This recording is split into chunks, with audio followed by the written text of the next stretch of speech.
G'day YouTube, QuietPenguin here, back for some more matchup analysis with my MechMage deck. This is the deck I used to get to Legend in the January season, and today we're playing against a Shaman. Alright, so here we've got a pretty nice curve. We've got a Neutron, Technician, Blast Mage, but we use our fireballs to go face, and that means we don't really want it in our opening hand, so we're going to get rid of it and try and find something else, hopefully like a Cogmaster. But we find a Snow Chugger, which is pretty good. And we're on the draw here, so let's see how we go. We're up against a Golden Shaman, so he should know what he's doing, which is pretty good for us. We want to test against the best possible people that we can. I'm just going to pass here. I don't really want to use a coin to turn the coin to get a dude out, although it probably would have been perfectly fine. But not too big a deal here. So we can either play like Neutron, Snow Chugger, or we could even coin out a Spider Tank. Here I'm actually going to play a Neutron, and the reason for that is we have the Technician in hand, which means that we're going to want to have a Mech next turn, and this is the hardest one to remove. So he can like run his Totem into it to get rid of the Divine Shield, but we don't really care. In fact, we'd probably be happy if he did that. So that's what I'm going to do here.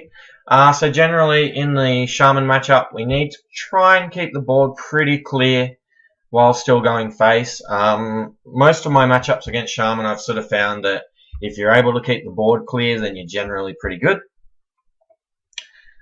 And here we've got a mech out, so I'm actually going to coin out the Blast Mage and try and get rid of this taunt straight away. And we're still putting a heap of pressure on the board. So hopefully we can kill this off. Can we do it? Yes, we can. Alright, so here it's turn 3, turn 4 for our opponent, and we've got the board clear on his side, and we've also got like a ton of pressure, so we're doing really, really well here. We've got a fireball for late game, a bit of late game reach. So yeah, this is going really well. And some of my regular watchers will have noticed I've actually finally realized I need to turn the game sound off. Sorry about that. But every video that I make, guys, I'm going to make sure I get at least a little bit better at this stuff. I am new to YouTube, but I'm improving every day, and I'm still making a video, at least one video every day. So if you haven't already, please subscribe to my channel for a ton of content. And I'm doing my best to make sure that every video is the best I can make it. Alright, so our opponent's just rolled a totem.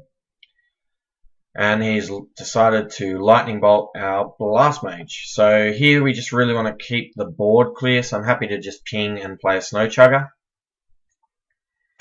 This play is a little bit weak to a Lightning Storm if he has it, but even if he does, one, it's going to overload him for a couple on the next turn, so he can't do something like Fire Elemental. And also, I need to roll high on the Snow Chugger. So he has a Lightning Storm. Hopefully he doesn't roll high. He does, he rolls high on all of them, that's pretty sick.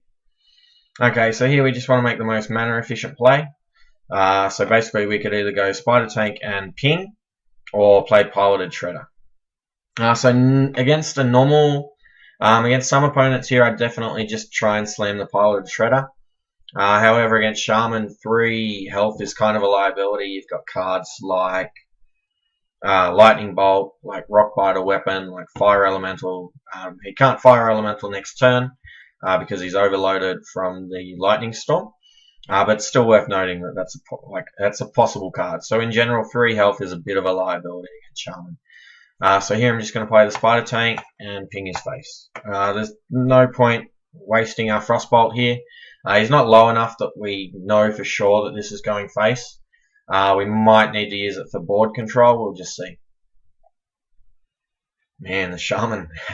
The gold heroes look so sweet. I really need to get me some. The problem is I play like every class kind of equally. So like all my classes at the moment are like between say like 50 and 200 wins. It's pretty frustrating. Because I really want the golden heroes. It looks so cool. Okay, so here he's just played a Hex on our Spider Tank, which we're perfectly okay with. So we're just going to make a similar play. Basically, now that we've drawn the Cogmaster, we've got a nice 3, 4, 5, 6 curve, so we can play our Spider Tank, Cogmaster, and ping face again. And you'll notice that we're just keeping up this board pressure. Constant pressure on the board, and we've constantly got it clear. So every turn he's basically had to spend his turn dealing with our board rather than improving his own.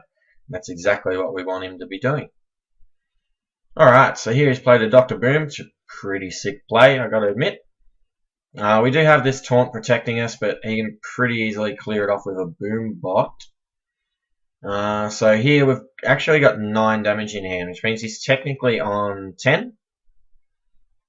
Which means we can pretty safely just go face here.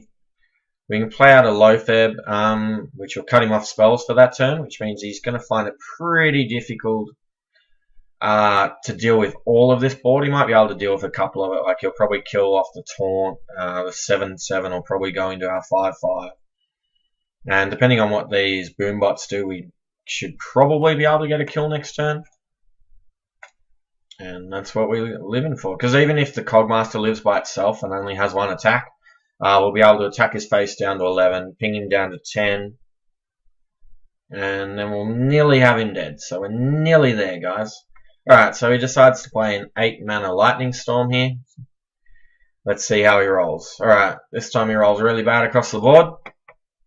Oh, good hit on the boom bot. Alright, that was a pretty good turn for him. But he's still really technically only on 3 health. So here we're just going to use our mana as efficiently as possible. And play out these 2 4-drops. And now really we just need to get that little bit extra face damage in. And that's sort of how most of the matchups go, but especially against Shaman. You just want to try and get the board early like we did. Get as much face damage in as you can, and then finish them off with burn. And it looks like the plan's going pretty well so far, if I do say so myself. Alright, Defender of Argus. That's a pretty good play here. He gets to taunt up. So we're going to need to... Let's see what else he has here first. Alright, so he's got a Hex as well. It's a pretty strong turn for him. He's got to be pretty happy with that. Let's see what we get. We got a Clockwork Gnome, which is not real good. Here we're sort of in the position now where we've basically got to waste our Fireball. Or, a way better play is we can actually Frostbolt and Ping. But first off, I'm going to play the Technician. 1, because it'll proc for sure, and 2, we'll get this sweet spare part. And we've got a +1 attack, which means if we want to, we could make the Yeti a 5. And then Frostbolt, and then Ping face, but there's not really much point doing that. We might as well just use our Ping on the Dr. Boom and save this.